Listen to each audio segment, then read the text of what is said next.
Nobody told you this in school. And honestly, they probably couldn't.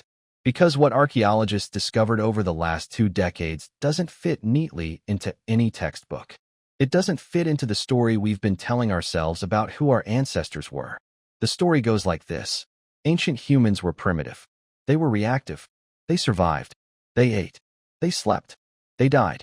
Their inner world, if they had one at all, was simple, animalistic, nothing like yours. That story is wrong.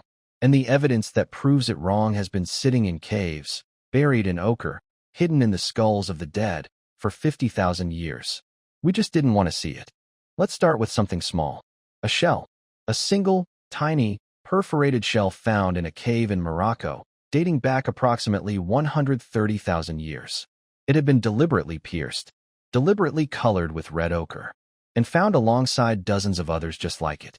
This was a bead, a piece of jewelry, something worn on a body to signal something: identity, status, beauty, belonging. Think about what that means. To make a bead, you don't just need hands. You need a concept of self. You need to understand that other people perceive you. You need to care how you appear. You need, in some fundamental sense, to have an ego. That shell is 130,000 years old. And it means that whoever made it was asking the same question you asked this morning when you looked in the mirror. Who do I look like? Who do I want to be? But jewelry is just the beginning. Because buried deeper in the archaeological record is something far more unsettling. Evidence that ancient humans didn't just think about themselves. They thought about death. Deliberately. Obsessively. In ways we still don't fully understand.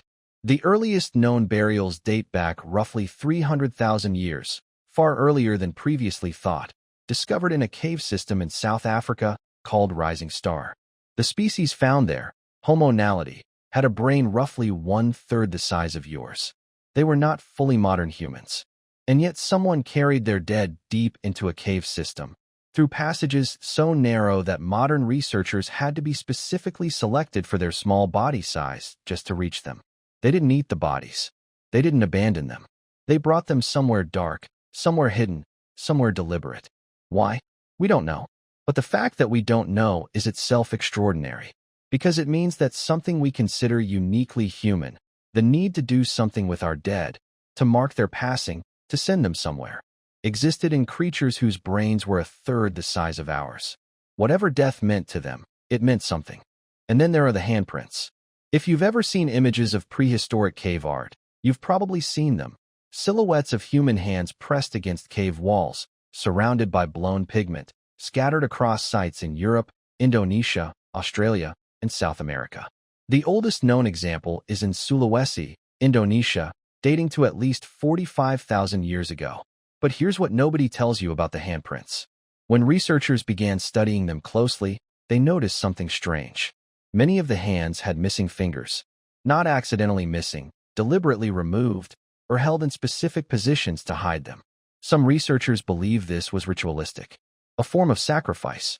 Others think it was a signaling system, different finger combinations meaning different things to different groups. But the most haunting theory is simpler than that. These people pressed their hands against the wall of a cave in the dark, surrounded by flickering firelight, and they thought, I was here. I existed. I want someone to know. That's not primitive. That's not animalistic. That's the same impulse that makes you post a photo. That makes you want to be remembered. That makes you afraid of being forgotten.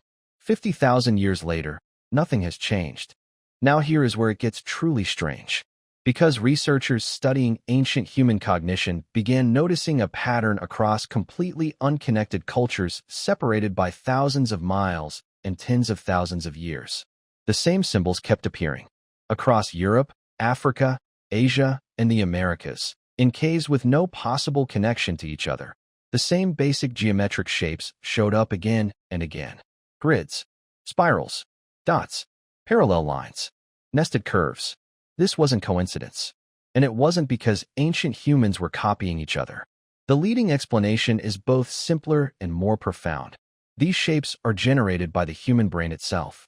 They are what you see when you close your eyes in darkness, when you enter certain states of consciousness, when you are at the edge of sleep or deep in ritual or experiencing something beyond ordinary perception. Ancient humans weren't just drawing what they saw in the world. They were drawing what they saw inside themselves. They were making their inner life visible.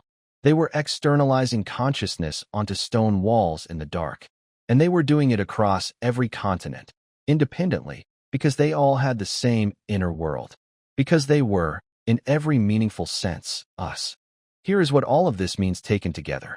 The ancient humans we were taught about, the grunting, reactive, primitive creatures barely conscious of their own existence, never existed.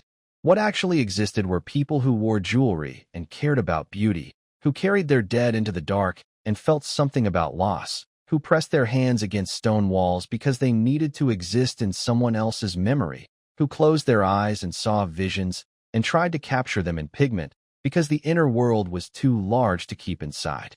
They were anxious. They were vain. They grieved. They wondered. They were afraid of the dark and drawn to it at the same time. They looked at the sky and felt small. They looked at each other and felt something.